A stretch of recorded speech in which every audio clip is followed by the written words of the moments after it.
elimination of the drinking is that's the ticket to the show. It turns out quitting to alcohol and drugs isn't the hardest thing. The hardest thing is changing the way we live. Welcome to the Daily Reflection Podcast. Today is January 4th. We've got a special guest from Jacksonville Beach, Florida. Kevin P. joins us. Kevin works in the mental health field as a therapist, and he joins us today to share the daily reflection from January 4th. Begin where you are. Hope you enjoy the episode. Kevin P. from Jacksonville Beach, Florida joins us. Thank you, Michael. Thanks for having me. I'm really excited about this. Today we're going to cover the daily reflection for January 4th. Would you start us out by reading the reflection? Absolutely. January 4th. Begin where you are. We feel that elimination of our drinking is but a beginning. A much more important demonstration of our principles lies before us in our respective homes, occupations, and affairs. Alcoholics Anonymous, page 19.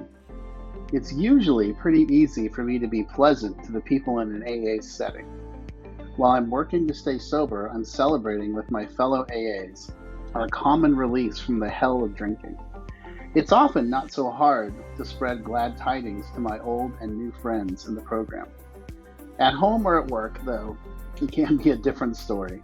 It is in situations arising in both of those areas that the little day-to-day frustrations are most evident, and where it can be tough to smile or reach out with a kind word or an attentive ear. It's outside of the AA rooms that I face the real test of the effectiveness of my walk through AA's 12 steps. Wow, isn't that so true? In AA, in the rooms, it's often easy. The real test comes when we find ourselves out in the world. Kevin, tell us a little bit about your sobriety and maybe a little bit about your story, and then we'll talk about why you chose this particular reflection. Absolutely. So I was born and raised in a little town in California that nobody ever heard of, called Palo Alto, until recently, the last 20 years or so. I'm the fourth generation to be born and raised in Northern California, and as far as we can tell, I'm also the fourth generation of alcoholic and addict in my family. Um, I so let's see. I was born in 1964, and so I guess the quickie version is that I was also born into an addicted home. My mother was a prescription drug addict, and so I hit drugs and alcohol when I was about 13 years old, and kind of kept things under, not I would say under control, but the damage was minimized until I was 18 and went to college in 1982 at the University of Southern California, and that's when things really kind of jumped off the deep end. And um, I so the short version is that I ended up faking my graduation from college in 1988, and you'll have to have me on another time, and I'll tell you the whole story. Great. That would take all that time, but I was a year and a half short. I rented the cap and gown, ordered the announcements, the whole thing. Holy cow. That was my big move. Um, I ended up getting confronted in 1990 by my dad, and then I got sober in May of 1991, May 5th, Cinco de Mayo. And I've been sober ever since. I've been an active member of Alcoholics Anonymous.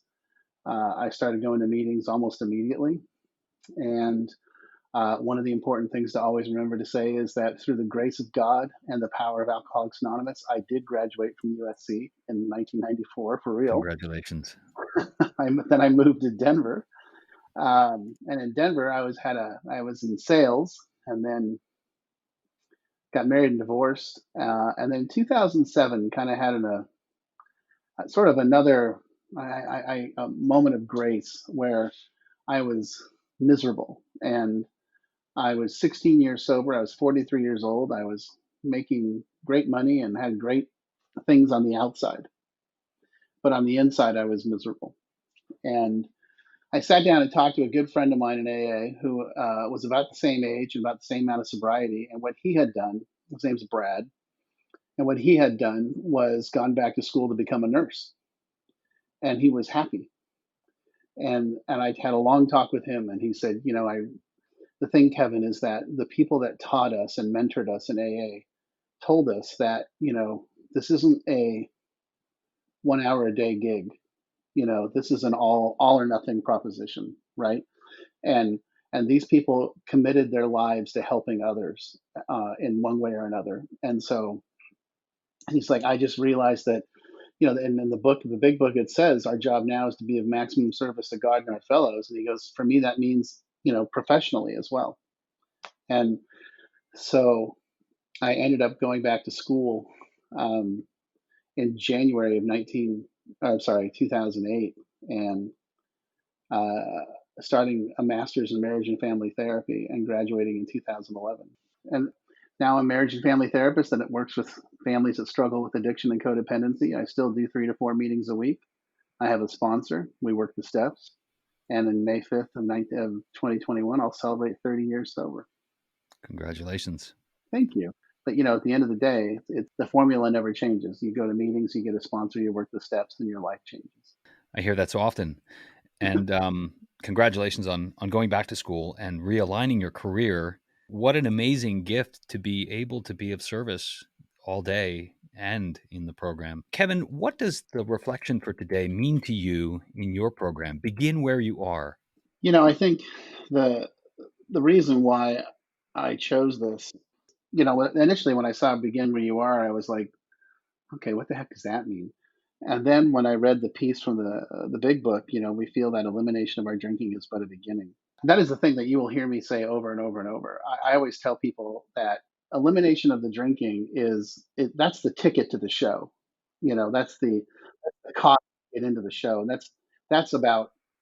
Well, if you take a Mm-hmm. look at the 12 steps, in the first half of the first step, it says we're powerless over alcohol. And that's the last time we talk about alcohol. That's it. For the next 11 and a half steps, we're going to talk about something different. And we're going to talk about you and how you behave, how you act, and how you treat people. Like one of the mentors that I had was a guy that passed away in 2005. His name was Don P. in Aurora, Colorado. Don used to tell people that this exact thing. I can look great in a meeting. I can say, I can drop bombs of wisdom and I can look like the most serene, coolest dude in the room. But the real question is, how do I operate at home? And how do I operate at work? And he would invite people into Mm-hmm. his home and say, you need to come see me. You need to come see how I actually operate. And he had a funny story. He had his wife, and I think they had 2 or 3 daughters. And at one point, they were remodeling the house, and they had one bathroom. He's like, "You need to come to my house at 6 or 7 in the morning, and see how we operate with one bathroom and 3 women and me." And I took that to heart. I took that to mean that quitting drinking was, again, it was the ticket to the show. But what really had to change was my behavior and how I interact with people and how I interact with people professionally and how I interact with people personally. That's the challenge. I mean, at 29 and a half years, I have to be totally blunt with you. And I don't mean to, I'm not, this doesn't mean to sound arrogant. Like I am immune from drinking and drugs because I don't believe that. I have a healthy respect for drugs and alcohol, but I don't think I'm going to wake up tomorrow with a margarita in my hand. I think what's going to happen is I'm going to start cutting corners. I'm going to start sneaking around at work. I'm going to start sneaking around at home. I'm going to start, using white lies and cover stories. And that's where the real alcoholism Mm-hmm. starts to play. Because now we're talking about the second half of the first step. My life is becoming Mm-hmm. unmanageable. And instead of turning to God and asking for help, I'm going to start trying to manage it myself. And when I start doing that, I get closer and closer to drinking. And so, what does your program look like today? You mentioned 3 or 4 meetings per week. Are you sponsoring men? Do you frequently come into contact with newcomers? Friday morning, Friday night, Saturday morning, Sunday morning. I'm also a member of Adult Children of Alcoholics and Dysfunctional Families. So I do a meeting there, and I'm currently working the steps there. We do it as a group in a format that's called Fellow Travelers, which is really fascinating.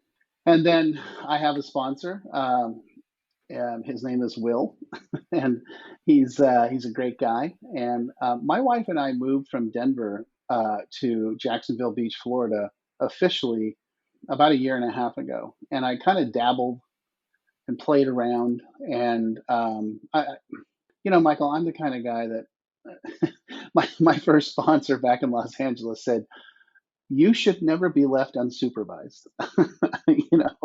I need direct supervision. And so I really became obvious to me that I needed to find a sponsor here in Jacksonville Beach and engage with him. But then I'll tell you what, man, and this is a testament to this part of the daily reflection, is that he and I were digging in at the beginning of the year, and for like the first 2 months, really started making some progress. And as soon as the pandemic hit, I went into lockdown mode. My wife in 2018 was diagnosed with colorectal and kidney cancer, and I was in sort of full on PTSD lockdown. Taking care of her, taking care of the situation, and then moving here. And then when the pandemic hit and people that have a challenged immune system were at high risk, which is her, I kind of assumed this guardian sentry position. Okay, that wasn't really what I was supposed to do. And it took me a couple months to get back into engaging with Will. And when I did, we started working the steps every week. And things have changed. I've come back to earth, and that's a big thing. Yes, I sponsor guys. Right now, I don't have anybody here in Florida. I have been doing a lot of speaking, and I have been doing a lot of service work in the sense of um, because I'm a mental health professional, Mm-hmm. I tend to carry the message into the mental health profession a lot. Not so much trying to help other professionals get sober, but helping them understand the 12-step recovery program and understand Alcoholics Anonymous. This is a fascinating area for me. As a mental health professional who comes into contact people that may or may not need access to Alcoholics Anonymous. How do you find that line between speaking as a member of Alcoholics Anonymous and speaking as a mental health professional? I'll tell you that when I went back to school, and when I started back in school in January of 2008, the woman that ran the central office in Denver was kind of an old, a legend, had been doing it for a long time. Her name was Jo. And I love Jo. And I mean, she's just one of my favorite people in the whole wide world. And she actually is a mental health professional as well, but she just doesn't practice. And she got all her degrees, her bachelor, her master's, and I think her doctorate in social work while sober, you know. So when I was in grad school, I wasn't working, and she, you know,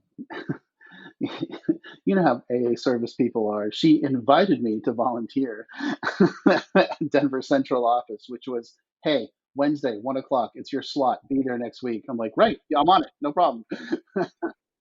Yeah, and I was there for like 2 years. You were Um, voluntold. and one of the things when I told Wow. her, it's like, yeah, I'm in school. She's like, look, we need to have a conversation. And I was like, okay. And she said, I want to be clear with you. AA is AA. Work is work. They don't cross over. You're not Mm, doing AA work in your mm, office. hmm. Whether it's private practice, community mental health, I don't care where you're working, you're not doing AA. Don't confuse the two. So many people get sober and they think, I'm going to be a therapist. I'm going to be a counselor and I'm going to spread the gospel of Alcoholics Anonymous. She said, that's not your responsibility. Therapy's therapy. And she was like, you'll learn in school. There's very strict guidelines and boundaries and, things that you have to follow. And AA is AA.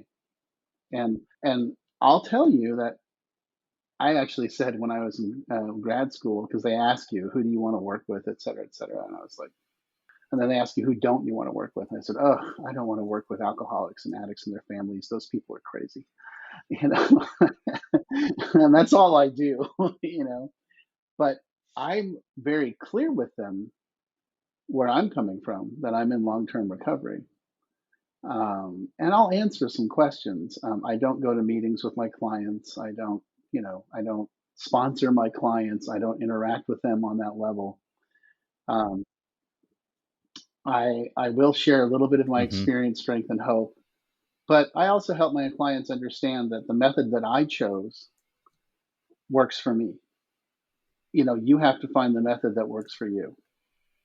And as long as you're abstinent from Hmm. drugs and alcohol, and your life changes, you have my total support.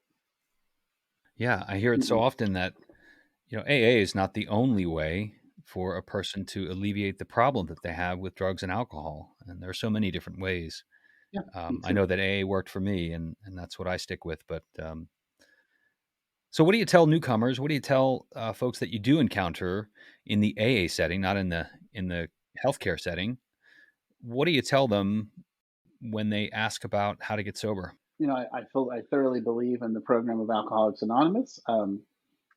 The mantra that I believe in is go to meetings, get a sponsor, work the steps, and your life will change, and you'll stay sober.